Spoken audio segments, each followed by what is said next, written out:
Tonight, making his first attempt at a world title, introducing the world rank contender, Abelito Ramos. Ladies and gentlemen, here is the distinguished world rank contender, introducing Yordenis Ugas.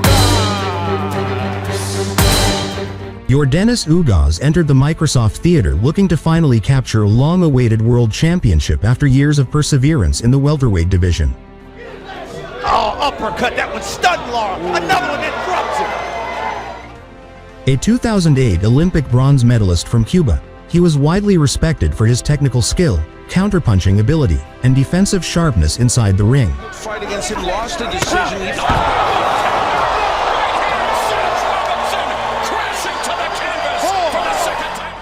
Coming off victories over Omar Figueroa Jr. and Mike Dallas Jr., Ugás carried strong momentum into the matchup despite his earlier disputed loss to Shawn Porter for the WBC title. A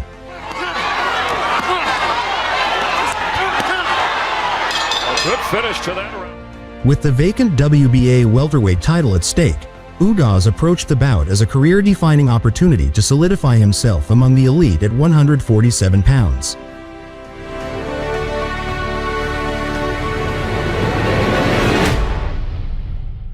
Better, and he is that type of fighter that can make you look bad. Yeah, one thing that Ugas does well is, you know, he'll lean forward a little bit. See, Ugas is patient in every fight, probing with the jab and looking to move in. And vice versa. Yeah, but Ugas has been in with some tough fighters, some strong fighters. So, you know, for this... You can go, and we went a number of weeks where we're talking about fighters saying, hey, this guy's been on a really good run, has only lost a guy. And here he is now. Get a chance to see him. A high-level fight against... Feel out round right there, that first round. And I think we're going to see what's in the corner of Ugas Butts. Hey, Joe, why do you think Salas has had so much success? You have to have that personality that they are attracted to. And then, finally, you have to know what you're talking about. Long jab, very calm and composed. Yordenis Ugas here, nice little hook, countered by Ramos. You never know when he's going to jump in, so I love those little things. But for him, that's where he got all of his experience from, and that's what makes him a great fighter. And there's that double jab that you saw just a second ago. This is where you can see it work. You know, he throws one, he throws the second one, and he's a bit further ahead. You miss him with the first one, but you're going to hit him with the second one. Whips out a hook, a jab of his own, engaging in close range. See, another thing that Seconds of round number 2, scheduled for 12. Ugas there with the right hand to the body, off the hip. Yeah, look, the numbers change when you fight guys like this. I mean, Ugas is a very slick guy. He's tough. But you know what? After the double up on the jab, too, Joe. Sorry to cut you off, but like the double jab.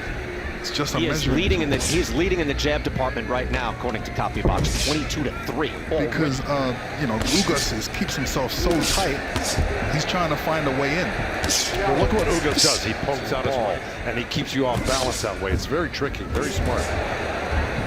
And look at that buggy whip arms of his. Yeah, you can always expect 2 from him. Never 1, just 2. Enough punches. And he hasn't gone to Ugas' body yet. He hasn't tested out Ugas' body. I think he's just a little bit timid. He's going to face something hard, Lennox, to your point. That's and there's a hook over the top by Ugas as he slipped when he threw it. Able to land on the way in, and another jab. Now finding his range, answers on the jab, throws a hook. But I'm curious to see it on the replay. No, Ugas got touched a little bit. Yeah, looked like it. And look at it. He's landed more shots in these last 50. He's able to touch him with the jab. Of that round 3. And you see Ugas, he's automatic with the double jab. And then the exchange. Yeah, I mean, it was a situation where we hit Ugas with a punch on the ear. He's behind. I think he's lost every round.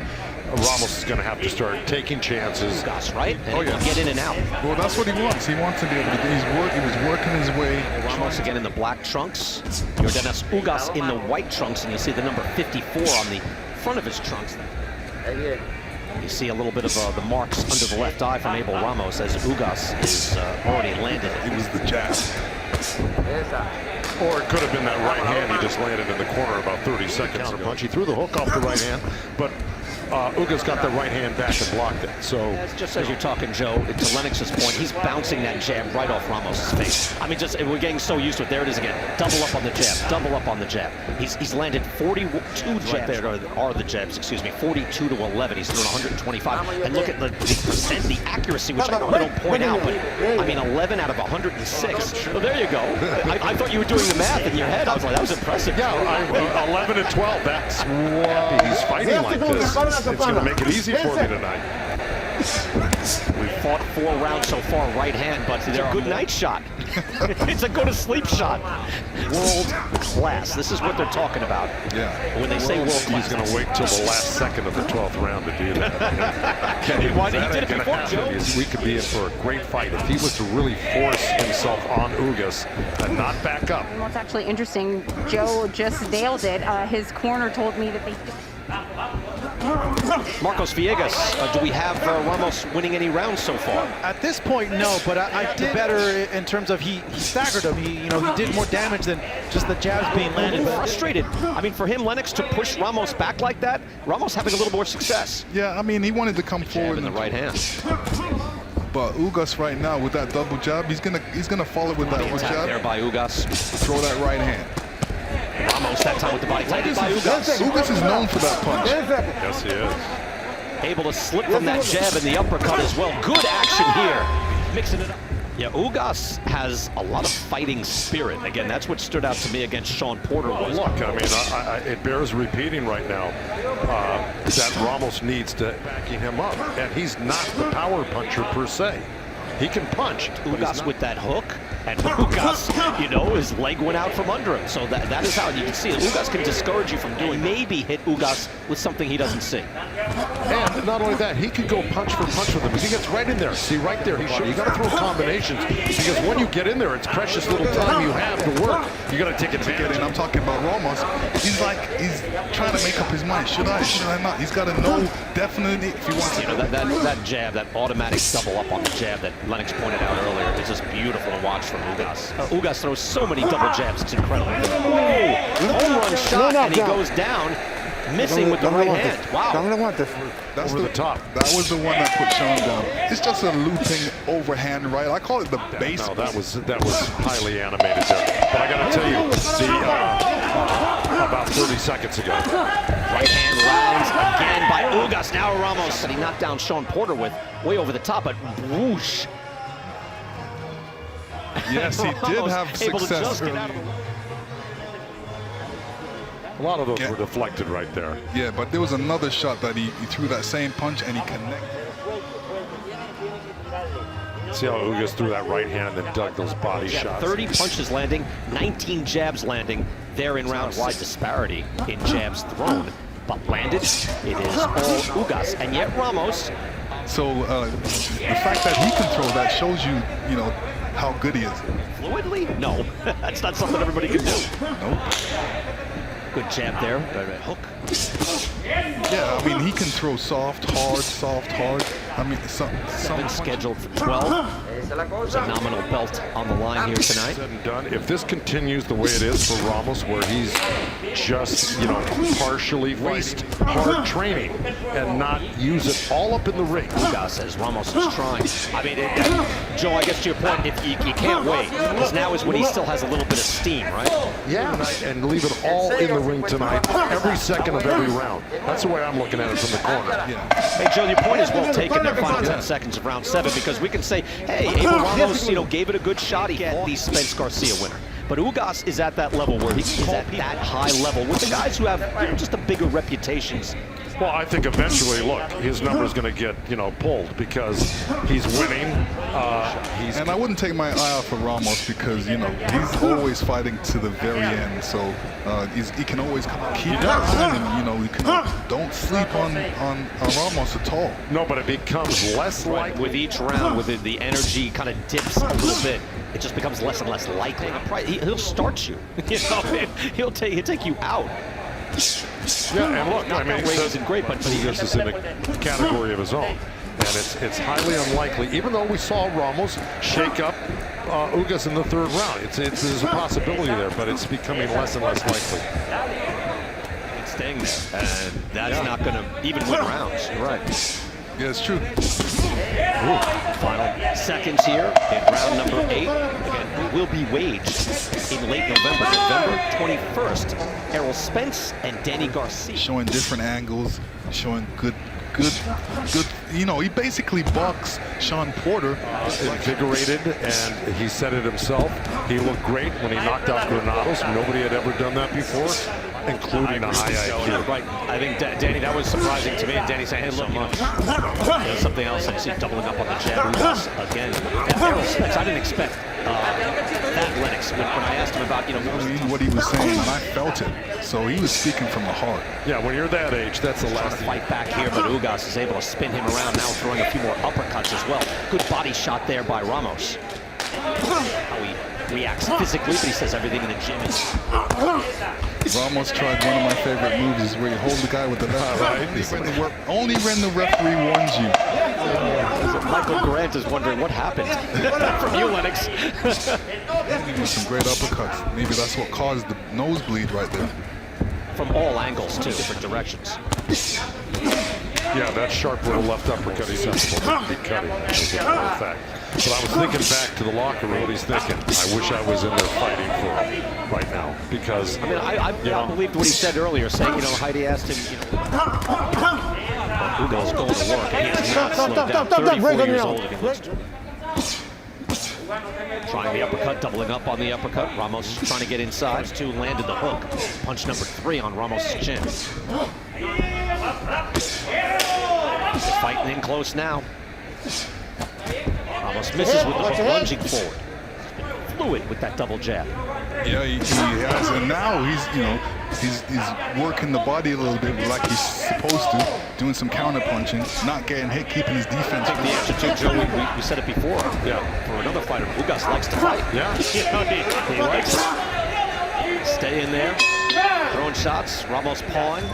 Pero tiene que meterle derecha. But you gotta Si throw the esa right. derecha, mira cómo tú le has partido todo el ojo. Look at how you left his eye. Sé que tú puedes, pero no te me ponga huevón. Yo sé I que know tú you can do puedes. it, but don't get lazy in there. Tiene que, sí, ya.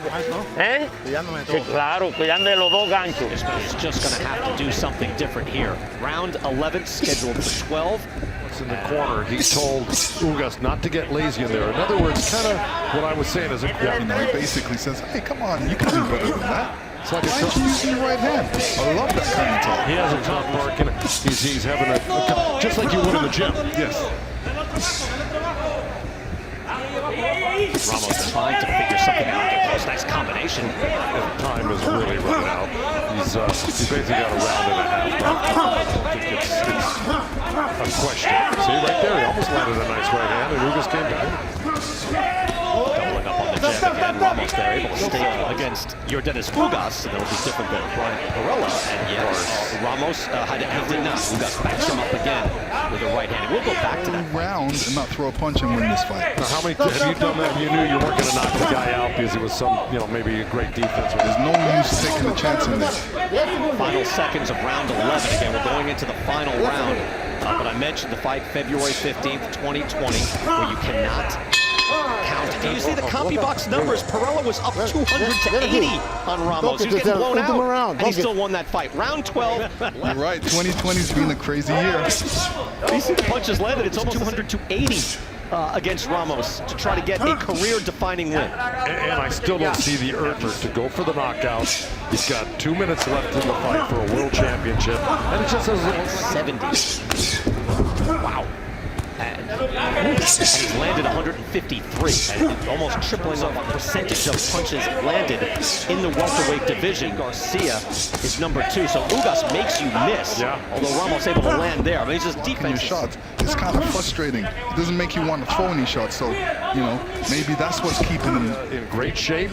I like everything I saw about Ugas tonight. The right hand lands for Ramos. I wonder if Salas told Ugas, hey, by the way, wait till the bell rings and keep your hands up against this guy. Right. Wait till the very end. He is digging in right now, planting in as Ramos sticks out 2 jabs to keep Ugas at bay.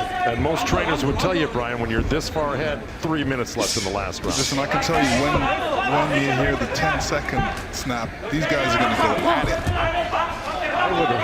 I wouldn't want my guy going at it if we were this far ahead in the fight. And we'll see. Ugas, Ramos, does Ramos have anything left? Will Ugas even give him a chance? Big roll.